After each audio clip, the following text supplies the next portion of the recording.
The Monkey Garden, from The House on Mango Street by Sandra Cisneros. The monkey doesn't live there anymore. The monkey moved to Kentucky and took his people with him. And I was glad 'cause I couldn't listen anymore to his wild screaming at night, the twangy yakety yak of the people who owned him, the green metal cage, the porcelain tabletop, the family that spoke like guitars. Monkey, family, table, all gone. And it was then we took over the garden we had been afraid to go into when the monkey screamed and showed its yellow teeth. Let's stop there. There were sunflowers big as flowers on Mars and thick coxcombs bleeding the deep red fringe of theater curtains. There were dizzy bees and bow-tied fruit flies turning somersaults and humming in the air. Sweet, sweet peach trees, thorn roses and thistle and pears.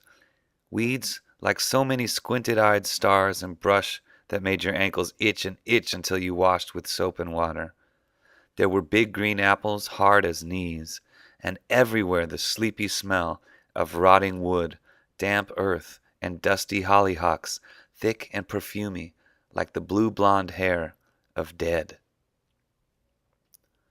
Yellow spiders ran when we turned rocks over, and pale worms, blind and afraid of light, rolled over in their sleep.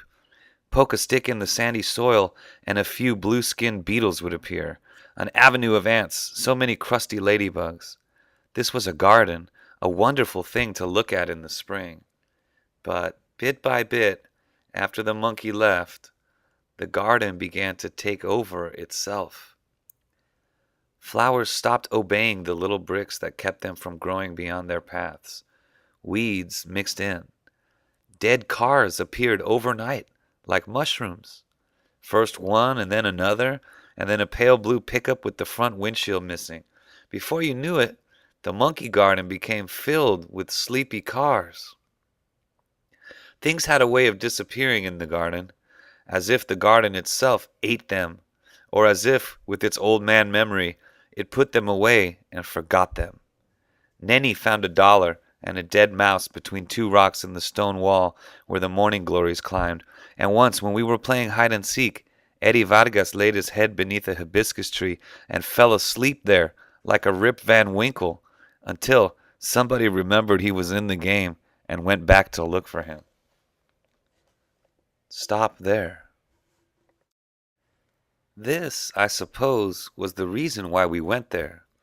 Far away from where our mothers could find us, we and a few old dogs who lived inside the empty cars. We made a clubhouse once on the back of that old blue pickup. And besides, we liked to jump from the roof of one car to another and pretend they were giant mushrooms.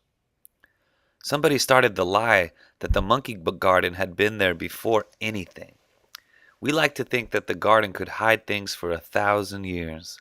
There, beneath the roots of soggy flowers, were the bones of murdered pirates and dinosaurs, the eye of a unicorn turned to coal.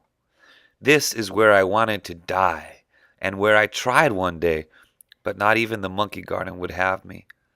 It was the last day I would go there. Who was it that said I was getting too old to play the games? Who was it I didn't listen to?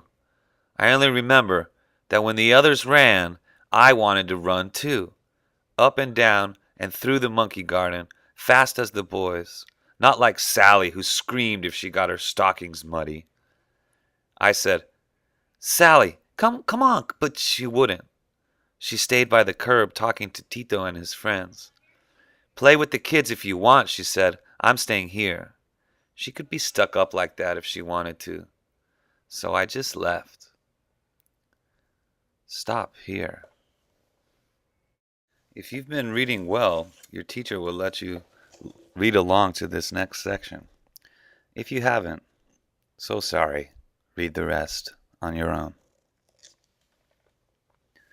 It was her own fault, too. When I got back, Sally was pretending to be mad. Something about the boys having stolen her keys. Please give 'em back to me, she said, punching the nearest one with a soft fist. They were laughing. She was, too. It was a joke. I didn't get it. I wanted to go back with the other kids who were still jumping on cars, still chasing each other through the garden, but Sally had her own game. One of the boys invented the rules. One of Tito's friends said, "You can't get the keys back unless you kiss us," and Sally pretended to be mad at first, but she said yes. It was that simple. I don't know why, but something inside me wanted to throw a stick.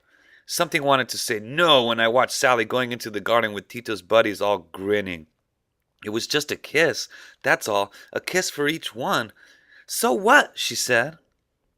Only, how come I felt angry inside, like something wasn't right? Sally went behind that old blue pickup to kiss the boys and get her keys back, and I ran up 3 flights of stairs to where Tito lived. His mother was ironing shirts. She was sprinkling water on them from an empty pop bottle and smoking a cigarette.